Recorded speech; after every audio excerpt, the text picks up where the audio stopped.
Hey guys, this is your plan, you are watching education site. तो आज के इस वीडियो में मैं बात करने वाला हूं एमपीडीटी काउंसलिंग 2022 के बारे में। इस वीडियो के अंदर मैं आपको एमपीडीटी के बारे में कंप्लीट इंफॉर्मेशन देने वाला हूं। मैं आपको बताऊंगा कि एमपीडीटी काउंसलिंग होती क्या है, इसमें कौन से कॉलेज पार्टिसिपेट करते हैं, इस काउंसलिंग में आपको क्या प्रोसीजर फॉलो करना होता है, काउंसलिंग की डेट्स क्या है, कब काउंसलिंग स्टार्ट होगी एंड काउंसलिंग के टाइम पे आपको क्या क्या डॉक्यूमेंट्स लगेंगे, यानी कंप्लीट प्रोसीजर इस वीडियो के अंदर मैं आपको एमपीडीटी 2022 के बारे में बताने वाला हूं। बहुत ही इंपॉर्टेंट वीडियो है। इस वीडियो से आपके जितने भी डाउट होंगे एमपीडीटी के बारे में वो पूरे के पूरे क्लियर हो जाएंगे। अगर आपको काउंसलिंग के बारे में 0% नॉलेज है और आप इस वीडियो को स्टार्टिंग से एंड तक देख लेते हो तो मैं इस बात की गारंटी कर सकता हूं कि आपको काउंसलिंग के बारे में वीडियो के बाद कंप्लीट 100% जानकारी हो जाएगी। काउंसलिंग के बारे में बच्चों को पता तो होता है लेकिन आधी अधूरी जानकारी होती है और इसी आधी अधूरी जानकारी के चक्कर में बच्चे बहुत ज्यादा मिस्टेक करते हैं। काउंसलिंग में कई बार ऐसा होता है कि बच्चों की रैंक तो बढ़िया आ गई लेकिन वो फिर ऐसे कॉलेज में एडमिशन लेके फंस जाते हैं जहां पे उनसे लो रैंक वाले बच्चे भी बैठे हुए हैं ऑलरेडी। ठीक है, आपकी रैंक बेटर है तो आप अपना जो कॉलेज डिजर्व करता है उस कॉलेज तक पहुंचो। ठीक है, और इसके लिए सही तरीके से काउंसलिंग प्रोसीजर फॉलो करना बहुत ही इंपॉर्टेंट है। तो चलिए वीडियो को स्टार्ट करते हैं। मैं सबसे पहले बात करता हूं कि एमपीडीटी 2022 काउंसलिंग है क्या। तो एमपीडीटी की जो ऑफिशियल वेबसाइट है वो dt.mpionline.gov.in है। एमपीडीटी की काउंसलिंग से जो एमपी के स्टेट इंजीनियरिंग कॉलेज है, चाहे वो प्राइवेट हो, सेमी गवर्नमेंट हो या सेल्फ फाइनेंस टेक्निकल इंस्टीट्यूट हो, सबके सब एमपीडीटी काउंसलिंग में पार्टिसिपेट करते हैं। जो स्टेट कॉलेज है आईआईटी, एनआईटी, ट्रिपल आईटी, ये सब एमपीडीटी में नहीं पार्टिसिपेट करते। ठीक है, इनके लिए जोसा और सीएसए भी अलग से काउंसलिंग होती है। एमपीडीटी के लिए जितने भी स्टेट कॉलेज है, चाहे वो एसजीएसआईटीएस इंदौर हो, जेईसी जबलपुर हो, आईईटी डीएवी इंदौर हो, एमआईटीएस ग्वालियर हो, ठीक है, UIT RGPV, UEC Ujjain, REC Rewa, SATI Vidisha या फिर एलएनसीटी, टीआईटी, जितने भी private, government, semi government, self finance, मतलब सब कॉलेज एमपीडीटी में पार्टिसिपेट करते हैं। अब मैं आपको बता देता हूं कि एमपीडीटी काउंसलिंग स्टार्ट कब से होगी। तो ये जो काउंसलिंग है, जब जेईई मेन का फाइनल रिजल्ट आ जाएगा, ठीक है, जेईई मेन का जो फाइनल रिजल्ट होता है जिसमें आपको आपकी रैंक पता चलती है, ठीक है, आपकी कैटेगरी रैंक पता चलती है, तो वही रिजल्ट जब आ जाएगा उसके बाद एमपीडीटी काउंसलिंग स्टार्ट होगी। अगर मैं आपको टेंटेटिव डेट्स बताऊं यानी कब तक स्टार्ट हो सकती है, तो एमपीडीटी की जो काउंसलिंग है 2022 के लिए वो फर्स्ट वीक ऑफ सितंबर में स्टार्ट हो सकती है। तो फर्स्ट वीक ऑफ सितंबर से आपकी जो काउंसलिंग है वो स्टार्ट हो जाएगी एमपीडीटी के लिए। वेबसाइट मैंने पहले ही बता रखी है dt.mpionline.gov.in, जिसका लिंक इस वीडियो के डिस्क्रिप्शन बॉक्स में है। हम एक प्रॉपर वीडियो बनाएंगे या फिर आप चाहो तो 2021 या 2020 या 2019 का कोई भी वीडियो फॉलो कर लो। रजिस्ट्रेशन का जो प्रोसेस है वो पहले भी जैसा था अभी भी वैसा ही है। ठीक है, उनके लिए हमने वीडियो हर साल बनाई, 3-4 साल से बना रहे हैं लगातार, तो वहां से जाकर आप सारी चीजों को देख सकते हो। बाकी 2022 के लिए फ्रेश रजिस्ट्रेशन की जो वीडियो है वो जब रजिस्ट्रेशन स्टार्ट होगा तो हम आपको प्रॉपर करके लाइव दिखाएंगे और चॉइस फिलिंग भी। ठीक है, तो अब बात कर लेते हैं कि एमपीडीटी काउंसलिंग का प्रोसीजर क्या होता है। तो एमपीडीटी काउंसलिंग करने के लिए सबसे पहले आपको जो एमपीडीटी की वेबसाइट है उस पे जाके लॉगिन करना होगा। लॉगिन करने के लिए आपको अपना जेईई मेन का एप्लीकेशन नंबर एंड आपकी डेट ऑफ बर्थ डालनी है। इसके बाद सिक्योरिटी पिन का एक ऑप्शन आएगा, उसको डाल के जब गेट डिटेल्स पे जाएंगे तो वहां पे जब आप क्लिक करेंगे तो आपके सामने आपकी पूरी डिटेल्स आ जाएंगी जो कि जेईई मेन से ली जाएंगी डायरेक्ट। ठीक है, और एमपीडीटी काउंसलिंग में सबसे पहले आपको रजिस्ट्रेशन करना होगा। रजिस्ट्रेशन के टाइम पे आपको जो डॉक्यूमेंट्स होते हैं एमपीडीटी में रजिस्ट्रेशन के टाइम पे जो लगते हैं, जिनमें आपका क्लास 12 का मार्कशीट, क्लास 10th का मार्कशीट एंड आपका कैटेगरी अगर कोई लग रहा है तो कैटेगरी सर्टिफिकेट, आपका इनकम सर्टिफिकेट जो कि आपके पेरेंट्स का होना चाहिए, चाहे आप फादर का लगा दो या मदर का लगा दो। ठीक है, और इसके बाद आपका डोमिसाइल सर्टिफिकेट, अगर आप मध्य प्रदेश से हैं तो आपके पास एमपी डोमिसाइल होना चाहिए, और अगर आप ऑल इंडिया कोटे से हैं तो फिर वहां पे आपको डोमिसाइल सर्टिफिकेट की डिमांड नहीं की जाएगी, ना कैटेगरी सर्टिफिकेट की और ना इनकम सर्टिफिकेट की डिमांड की जाएगी। सिर्फ आपको 10th एंड 12th का मार्कशीट लगाना होगा। ठीक है, एमपीडीटी काउंसलिंग के अंदर 90% सीट्स जो होती हैं वो एमपी वाले बच्चों के लिए रिजर्व होती हैं, जो कि एक प्लस पॉइंट होता है मध्य प्रदेश वाले बच्चों के लिए। और अगर आप एमपी एमपी के बाहर से हैं तो फिर आपके लिए 10% सीट्स रिजर्व हैं, तो उस सीट के लिए आपको काउंसलिंग करनी होती है ऑल इंडिया कोटे से। और जो एमपी के बाहर के बच्चे होते हैं उनकी एमपीडीटी काउंसलिंग में कैटेगरी कंसीडर नहीं की जाती, यानी अगर आप एससी कैटेगरी या एसटी कैटेगरी या ओबीसी से हो, ठीक है, लेकिन जब आप एमपीडीटी काउंसलिंग करोगे तो आपको जनरल कैटेगरी वाले बच्चों की तरह ही ट्रीट किया जाएगा। कैटेगरी का बेनिफिट जो आउटसाइड एमपी वाले बच्चे हैं उनको नहीं मिलता, सिर्फ एमपी वाले बच्चों को ही मिलता है। तो जब आप रजिस्ट्रेशन करेंगे एमपीडीटी के लिए तो वहां पे आपको सारे डॉक्यूमेंट्स जो हैं वो अपलोड करने होंगे। अगर आप एमपी से हैं तो मैंने आपको जैसा बताया 10th 12th एंड आपका कैटेगरी अगर लग रहा है तो इनकम सर्टिफिकेट, फादर या मदर किसी का भी लगा दो, और आपका डोमिसाइल सर्टिफिकेट, ठीक है, इन सबको प्रॉपर फॉर्मेट में लगाना है। आपको डिस्प्ले में फॉर्मेट दिख रहा होगा, इसी प्रॉपर फॉर्मेट में वीडियो के डिस्क्रिप्शन में भी मैं फॉर्मेट दे दूंगा, तो वहां पे जाकर आपको उस फॉर्मेट में ही सारे डॉक्यूमेंट्स आपको लगाने हैं, ठीक है, स्पेशली आपका category certificate and domicile certificate and income certificate, ठीक है। इसके बाद जब आप रजिस्ट्रेशन कर लोगे, रजिस्ट्रेशन में ज्यादा कुछ डिटेल्स आपको फिलअप नहीं करनी पड़ती है, बस ये सर्टिफिकेट अपलोड करने होते हैं। जब आपका रजिस्ट्रेशन कंप्लीट हो जाएगा तो वहां पे आप जब कंप्लीट रजिस्ट्रेशन पे यानी फाइनल स्टेप पे क्लिक करोगे, आपको रजिस्ट्रेशन के टाइम पे 1530 रुपए का फी पेमेंट भी करना होता है एमपीडीटी को, तो वो पेमेंट भी करना होगा। जब आप रजिस्ट्रेशन कर दोगे तो जो वेरिफिकेशन ऑफिसर होगा, ऑनलाइन वेरिफिकेशन होता है, पहले जब कोविड नहीं था तो हेल्प सेंटर से होता था, ठीक है, लेकिन अभी ऑनलाइन वेरिफिकेशन होता है। तो जब आप रजिस्ट्रेशन सबमिट करोगे तो आपका जो रजिस्ट्रेशन है वो वेरिफिकेशन ऑफिसर के पास जाएगा और वो आपके डॉक्यूमेंट्स को देखेगा, वेरीफाई करेगा, और इसके बाद आपको आपके रजिस्टर्ड मोबाइल नंबर पे आपको एक टेम्परेरी पासवर्ड मिल जाएगा, ठीक है ना, एमपीडीटी के लिए। और जब आपका रजिस्ट्रेशन के बाद जब वेरिफिकेशन सक्सेसफुल हो जाएगा, ठीक है, ऑनलाइन वेरिफिकेशन ही होगा, तो जब वेरिफिकेशन सक्सेसफुल हो जाएगा तो आपको आपके मोबाइल नंबर पे, जो मोबाइल नंबर आप रजिस्टर करोगे उसी मोबाइल नंबर पे मैसेज आ जाएगा, और आपका पूरा का पूरा उस मैसेज में, ये आपको स्क्रीन में एक मैसेज दिख रहा होगा, यही ऐसा कुछ मैसेज आपको देखने को मिलेगा टेम्परेरी पासवर्ड के लिए भी और रजिस्ट्रेशन स्टेटस के लिए भी, ठीक है। एमपीडीटी के अंदर एक कैंडिडेट स्टेटस का एक ऑप्शन होता है, उस पे जाके आप चेक कर सकते हैं, ठीक है, आप मैन्युअली भी जाके चेक कर सकते हैं कि आपका वेरिफिकेशन हो गया या नहीं हुआ। लगभग 24 आवर्स या 48 आवर्स का टाइम लगता है आपके डॉक्यूमेंट्स को वेरीफाई करने में, और इस टाइम के अंदर आपको जो मैसेज है वेरिफिकेशन का वो आ जाएगा। तो जब आपका रजिस्ट्रेशन एमपीडीटी के अंदर सक्सेसफुल तरीके से हो जाएगा, आपके जो डॉक्यूमेंट्स हैं वो सही तरीके से वेरीफाई हो जाएंगे, आपके रजिस्टर्ड मोबाइल नंबर पे temporary password and document verification का जो स्टेटस है उसका मैसेज आपके पास जब आ जाएगा, फिर आपके पास ऑप्शन आएगा चॉइस फिलिंग का। तो चॉइस फिलिंग एमपीडीटी काउंसलिंग का ही नहीं, चाहे वो जोसा काउंसलिंग हो, सीएसएबी हो, जैक दिल्ली हो, यानी कोई भी काउंसलिंग हो, उनका एक इंपॉर्टेंट स्टेप होता है। तो चॉइस फिलिंग करने से पहले आपको प्रीवियस ईयर के कट ऑफ ट्रेंड्स को एनालाइज करना है। 2021 में एमपीडीटी की काउंसलिंग में जो कॉलेज पार्टिसिपेट करते हैं उनमें सीट्स बढ़ा दी गई थी, चाहे वो जेईसी जबलपुर हो, एमआईटीएस हो, एसएटीआई हो, तो इन कॉलेजेस के अंदर और प्राइवेट कॉलेजेस के अंदर भी बहुत सारे सीट्स बढ़ाई गई थी, जिसके कारण जो कट ऑफ थी वो काफी लो हो गई थी। कट ऑफ के अंदर अच्छा खासा ड्रॉप आया था, जिसका बेनिफिट 2021 वाले बच्चों को भी मिला, और जब आप अब काउंसलिंग करेंगे 2022 में तो आपको भी उसका काफी बेनिफिट मिलेगा। तो काउंसलिंग में चॉइस फिलिंग करने से पहले आप प्रीवियस ईयर के कट ऑफ जाके जरूर चेक करिए। वीडियो के डिस्क्रिप्शन बॉक्स में मैंने लिंक दे दी है, वहां से जाकर आप सभी कॉलेजेस का जो कट ऑफ है वो चेक कर सकते हैं। अपने रैंक के अकॉर्डिंग पहले आप एक लिस्ट तैयार करिए, पेन पेपर ले लीजिए और प्रॉपर लिस्ट बनाइए, और इसके बाद ही एमपीडीटी में चॉइस फिलिंग करने आइए। चॉइस फिलिंग आपको जब करनी है एमपीडीटी के अंदर तो मिनिमम 10 कॉलेज आपको भरने ही पड़ेंगे, चाहे आपकी रैंक कुछ भी हो, लेकिन अगर आप चॉइस फिलिंग करना चाहते हो तो मिनिमम 10 ऑप्शन तो आपको भरने ही पड़ेंगे।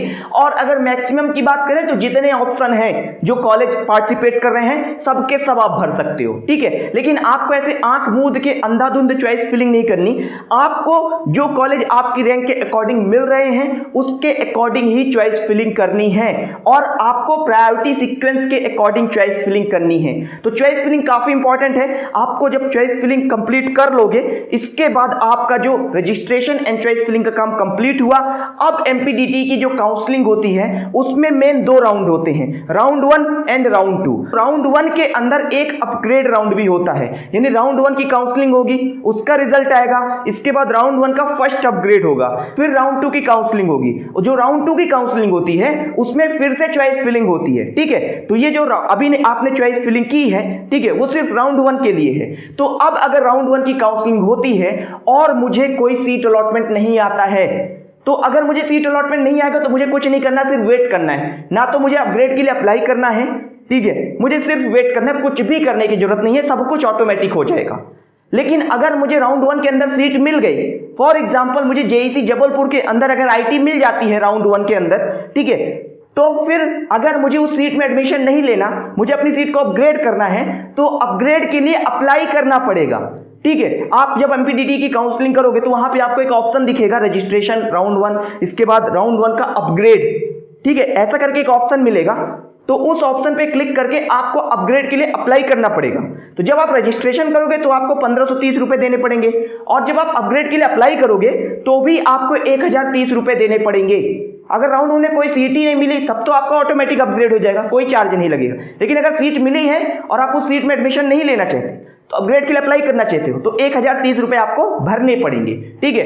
ऐसा करने से आपकी जो राउंड 1 वाली सीट है वो तो कंफर्म हो गई, वो फिक्स हो चुकी है, ठीक है। आपको कुछ भी करने की जरूरत नहीं है, ना तो आपको कॉलेज में जाकर रिपोर्टिंग करने की जरूरत है, ना तो आपको डॉक्यूमेंट वेरीफाई करने की जरूरत है, कुछ नहीं करना, सिर्फ अपग्रेड के लिए अप्लाई कर देना है। तो इससे आपकी जो पहले वाली सीट मिली हुई है आईटी जेईसी जबलपुर की, वो फाइनल हो गई है। और अगर अब ऊपर के ऑप्शन में आपकी सीट कोई अपग्रेड हो पाती है, मान लो मैंने 9 नंबर पे जेईसी जबलपुर आईटी भरा था, ऊपर मैंने एचएसआईटी इंदौर का आईटी वगैरह डाला है, डीएवीवी का सीएच डाला है, तो अगर अपग्रेड होती है तो फिर वो फाइनल सीट हो जाएगी।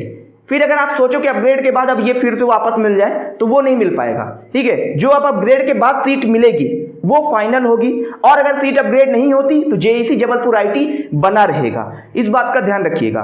और अगर मुझे राउंड 1 के अंदर सीट अलॉटमेंट आया और मैं एडमिशन लेना चाहता हूं, तो फिर मुझे जो टाइम ड्यूरेशन दिया होगा उस टाइम ड्यूरेशन में जाके कॉलेज में रिपोर्ट करना होगा, कॉलेज में रिपोर्टिंग करनी होगी। जब आप कॉलेज में जाओगे तो वहां पे आपको एक फॉर्म देंगे, वो फॉर्म फिलअप करना होगा। जो डॉक्यूमेंट मैं वीडियो के लास्ट में बताऊंगा और डिस्क्रिप्शन में भी दिया हूं, वो सारे डॉक्यूमेंट्स लेके जाने हैं, उनकी 2-2 कॉपी आपको उस फॉर्म के साथ अटैच करनी होगी। इसके बाद वहां पे जो कमेटी बैठी होगी वो आपके डॉक्यूमेंट वेरीफाई करेगी, डॉक्यूमेंट वेरिफिकेशन के बाद आपको स्लिप मिलेगी। इसके बाद फिर आपको जो फी पेमेंट है वो करना है और आपका एडमिशन फाइनल हो जाएगा, ठीक है।